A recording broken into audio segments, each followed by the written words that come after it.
सभी भक्तों को जय शिव शक्ति, जय श्री राम, राधे राधे, सीताराम हनुमान। आज हम इस वीडियो में आपको 2026 वर्ष के फाल्गुन माह के शुक्ल पक्ष की आमल की एकादशी के बारे में बात करेंगे।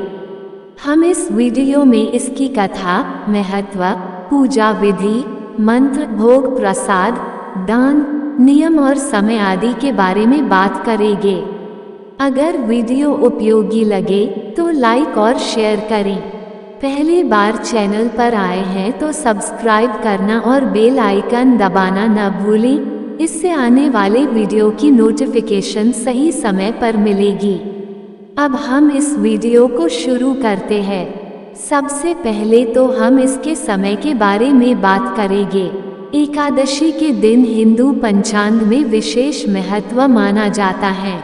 यह महीने में 2 बार आती है, लेकिन हर एकादशी का महत्व समान नहीं होता। फाल्गुन माह के शुक्ल पक्ष में आने वाली आमल की एकादशी का महत्व खास माना जाता है।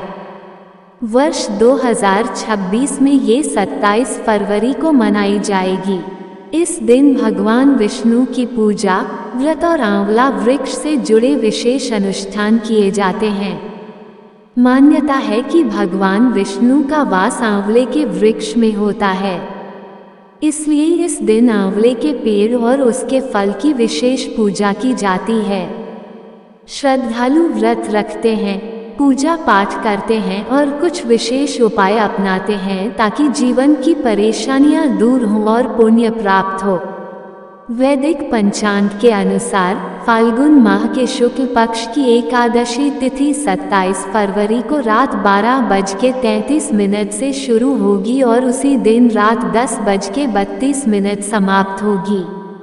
इसलिए आमल की एकादशी का व्रत शुक्रवार 27 फरवरी 2026 को रखा जाएगा। व्रत का पारण अगले दिन शनिवार 28 फरवरी को सुबह 6:47 से 9:06 के बीच किया जाएगा। ये तो समय आदि की जानकारी थी। अब हम आमल की एकादशी की व्रत कथा के बारे में बात करेंगे।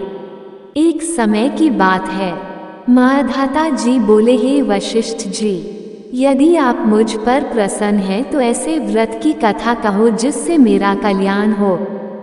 वशिष्ठ जी बोले, हे राजन, सब व्रतों से उत्तम और अंत में मोक्ष देने वाला आमल की एकादशी का वर्णन करता हूँ। ये फाल्गुन माह के शुक्ल पक्ष में आती है। इस व्रत का पुण्य 1000 गोदान के फल के बराबर है। मैं आपसे एक पौराणिक कथा कहता हूँ। एक वैदिनक नामक नगर में ब्राह्मण, वैश्य, क्षत्रिय, शूद्र चारों वर्ण आनंद पूर्वक रहते थे। उस नगर में चैत्रअर्थ नामक चंद्रवंशी राजा था।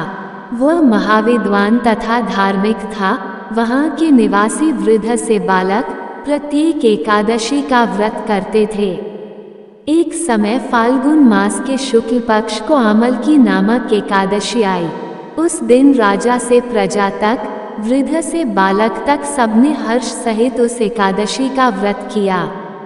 राजा अपनी प्रजा के साथ मंदिर में जाकर पूर्ण कुंभ स्थापित करके तथा धूप, दीप, नैवेद्य, पंचरत्न, क्षत्र आदि से धात्री का पूजन करने लगे।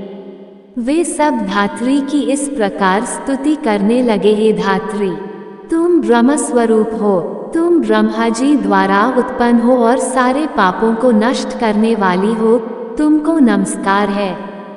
अब तुम अर्घ्य स्वीकार करो। तुम श्री रामचंद्र जी द्वारा सम्मानित हो। मैं आपकी प्रार्थना करता हूँ, मेरे समस्त पापों का हरण करो। उस देवालय में रात्रि को सबने जागरण किया। रात्रि के समय उस जगह एक बहेलिया आया।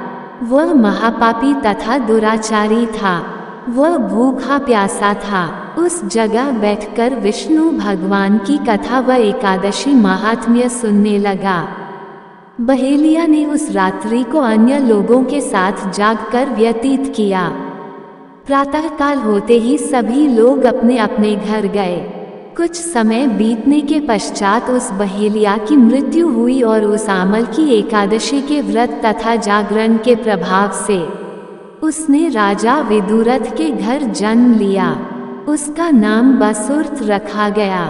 बड़ा होने पर वह चतुरंगिनी सेना के सहित तथा धन धान्य से युक्त होकर 10 सहस्त्र ग्रामों का पालन करने लगा। वह तेज में सूर्य के, कांति में चंद्रमा के, वीरता में विष्णु भगवान के और क्षमा में पृथ्वी के समान था। वह अत्यंत धार्मिक, सत्यवादी, कर्मवीर और विष्णु भक्त था। वह सदैव यज्ञ किया करता था। एक दिन वह राजा शिकार खेलने के लिए गया। दैवयोग से वह राजा रास्ता भूल गया। तब वह उसी वन में एक वृक्ष के नीचे सो रहा। उसी समय पहाड़ी मलेच्छ वहां आए और राजा को अकेला देखकर उस पर मारो मारो का शब्द करके टूट पड़े।